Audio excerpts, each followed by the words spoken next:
বকেয়া ডিএ মামলায় আজকে শুনানি ছিল সর্বোচ্চ আদালতে। আর সেই মামলাতে সুপ্রিম কোর্টের, আপনাদের জানিয়ে রাখি, সুপ্রিম কোর্টের বিচারপতি সঞ্জয় করল তিনি বলেছেন, তিনি প্রশ্ন করেন, আইনজীবীদের প্রশ্ন করেন যে কলকাতা হাইকোর্ট বলেছিল যে মহার্ঘ ভাতা মৌলিক অধিকারের মধ্যে পড়ে, এ বিষয়ে কি মতামত?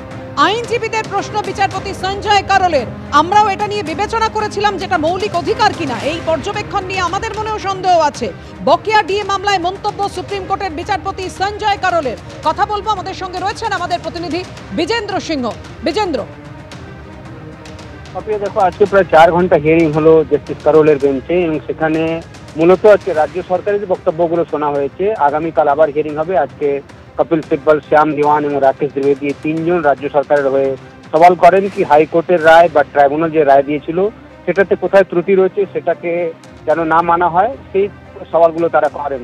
তার মধ্যে সব থেকে বড় প্রশ্ন ছিল কি all India consumer price index, অর্থাৎ যে মূল্যবৃদ্ধির যে হার রয়েছে সেটাকে নিয়েই সেন্ট্রাল পে কমিশনগুলো ঠিক করা হয়, এবং সেটাকে মেনেই রাজ্য সরকারেও ডিএ দেওয়া হোক, যেহেতু কর্মচারীদের যে মূল্যবৃদ্ধির যে আঁচ পড়ে সেটাকে নিয়ন্ত্রণ করার জন্যই ডিএ দেওয়া হয়। এটাকে মান্যতা দিয়েছিল ট্রাইব্যুনাল এবং কলকাতা হাইকোর্ট।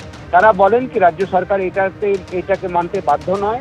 রাজ্য সরকারের আরও কিছু অসুবিধা রয়েছে, তার ফাইন্যান্সিয়াল কন্ডিশন কি, তাদের কতটা রেসপন্সিবিলিটি রয়েছে, কেন্দ্র থেকে তারা কত টাকা পাচ্ছেন, এসবগুলো নির্ভর করে রাজ্য সরকার ঠিক করবে কত দিয়ে তারা দেবেন।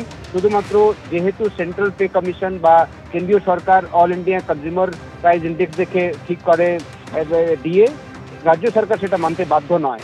এই সওয়ালই তারা করেছেন। তবে এটার বিরুদ্ধে রাজ্য সরকারকে এটাই এই যে হাইকোর্ট রায় দিয়েছিল বা ট্রাইব্যুনাল রায় দিয়েছিল সেটাকে মানতে হবে।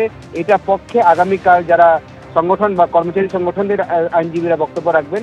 আজকে এক তরফের বক্তব্য কমপ্লিট হয়েছে পাপিয়া, আগামীকাল এখন দেখতে হবে কি যারা কর্মচারী ফেডারেশনের আইনজীবীরা রয়েছেন তারা কি বক্তব্য রাখেন, এবং দুই পক্ষের বক্তব্য শোনার পর কার পক্ষের দিকে সন্তুষ্ট হচ্ছে সুপ্রিম কোর্ট, ট্রাইব্যুনাল এবং হাইকোর্টের রায় বহাল হচ্ছে নাকি খারিজ হচ্ছে, সেটা দেখার বিষয়। অবশ্যই আগামীকাল আমাদের নজর থাকবে, কারণ বকেয়া ডিএ মামলায় সুপ্রিম কোর্টে কাল ফের শুনানি। ধন্যবাদ এই মুহূর্তে তোমায় বিজেন্দ্র। ভোটার লিস্টে কারচুপি, 2 WBCS অফিসার সহ 5 জনের বিরুদ্ধে এফআইআর দায়েরের নির্দেশ। রাজ্যের মুখ্য সচিবকে চিঠি দিল জাতীয় নির্বাচন কমিশন। 2 ERO ও 2 AEROকে সাসপেন্ড করলো জাতীয় নির্বাচন কমিশন। রাজ্যের মুখ্য সচিবকে চিঠি জাতীয় নির্বাচন কমিশনের। দক্ষিণ 24 পরগনার বারুইপুর পূর্ব মেদিনীপুরের ময়নার ERO সাসপেন্ড বারুইপুর পূর্বের ERO দেবোত্তম দত্ত চৌধুরী। ময়নার ERO বিপ্লব সরকারকেও সাসপেন্ড করা হলো। বারুইপুর পূর্বের এই ERO তথাগত মণ্ডল ও ময়নার এই ERO সুদীপ্ত দাসও সাসপেন্ড হলেন।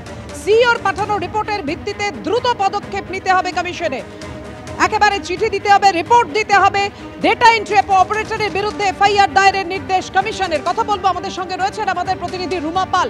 রুমা, নির্বাচন কমিশনের একেবারে কড়া পদক্ষেপ।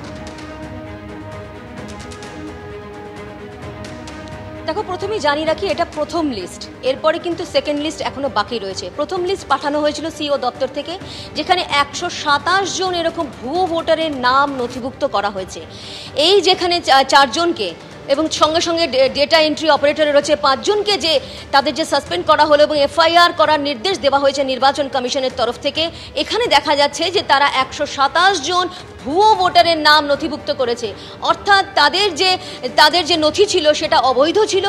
এমনও দেখা গেছে যে রিপিটেড যে ডকুমেন্টস দিয়ে তাদেরকে কিন্তু নাম নথিভুক্ত করা হয়েছে। 127 জন এমন অবৈধ ভোটারের নাম নথিভুক্ত করা হয়েছে। সেটা কিন্তু সিইও দপ্তরের যেমন স্ক্যানারে ছিল এবং ইসিআই এর স্ক্যানারও সেটা কিন্তু ধরা পড়েছে। প্রথমেই কিন্তু এই ERO এবং AEROদের আগে কিন্তু জিজ্ঞাসাবাদ করা হয়েছিল, এবং তারা কিন্তু সঠিক উত্তর না দেওয়ার পরে কি সমস্ত তথ্য সিইও দপ্তর থেকে ইসিআই এর কাছে পাঠানো হয়। ইসিআই কিন্তু সমস্ত কিছু দেখেছে, ভোটার তালিকা খতিয়ে দেখেছে, এবং দেখা যাচ্ছে 127 জনের নাম ভুয়োভাবে ভোটার লিস্টে তোলা হয়েছে। এই 127 জনের নাম ভুয়োভাবে ভোটার লিস্টে তোলার জন্যই কিন্তু এই EROদের বিরুদ্ধে পদক্ষেপ নেওয়া হলো এবং তাদের সাসপেন্ড করার নির্দেশ দেওয়া হয়েছে। তার সঙ্গে ডিসিপ্লিনারি অ্যাকশন, এফআইআর লঞ্চ করার কথা বলা হয়েছে নির্বাচন কমিশনের তরফ থেকে। মুখ্য সচিবকে চিঠি দেওয়া হয়েছে। অন্যদিকে বলে রাখি, যেখানে দেখা যাচ্ছে যে এই যে ডেটা এখানে দেখা যাচ্ছে ক্যাজুয়াল ডেটা এন্ট্রি অপারেটর, তাকেও কিন্তু এফআইআর লজ করা হচ্ছে। এখানে দেখা যাচ্ছে যারা এইআরও বা এইআরও আছেন তারা কিন্তু তাদের আইডি অর্থাৎ তাদের যে পাসওয়ার্ড সেখানে কিন্তু শেয়ার করছে সেই ডেটা এন্ট্রি অপারেটরদের থেকে। সেই কারণেই কিন্তু এই ভুয়ো ভোটার কিন্তু সঙ্গে সঙ্গে এই ভোটার লিস্ট তালিকায় চলে আসছে।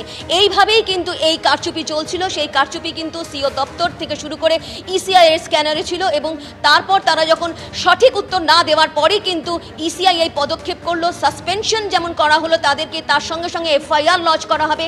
জানিয়ে রাখি এটা মাত্র ফার্স্ট লিস্ট, তারপরে সেকেন্ড লিস্ট এখনও সিও দপ্তর থেকে কিন্তু ইসিআই দপ্তরের কাছে গেছে। দুদিন আগেই কিন্তু আরও দুজন ইআরওকে তলব করা হয়েছিল নির্বাচন কমিশনে এবং সেক্ষেত্রে তারাও কিন্তু উত্তর দিতে পারেনি। সেই লিস্ট কিন্তু এখনো বেরোনো বাকি রয়েছে, অর্থাৎ আরও পদক্ষেপ হবে, কড়া পদক্ষেপ করা হবে। ইতিমধ্যেই 127 জন ভুয়ো ভোটারের নাম নথিভুক্ত করার জন্যই কিন্তু এই 5 জনকে এফআইআর লজ করা হবে 5 জনের বিরুদ্ধে এবং এই 4 জনকে অবশ্যই তারা রাজ্য সরকারি কর্মচারী এবং সেই ক্ষেত্রে কিন্তু তাদের বিরুদ্ধে ডিসিপ্লিনারি অ্যাকশনের সঙ্গে সঙ্গে সাসপেন্ড করার নির্দেশ দিয়েছে নির্বাচন কমিশন এবং সেই কারণে নির্বাচন কমিশনের থেকে এই চিঠি মুখ্য সচিবের কাছে গিয়ে পৌঁছেছে।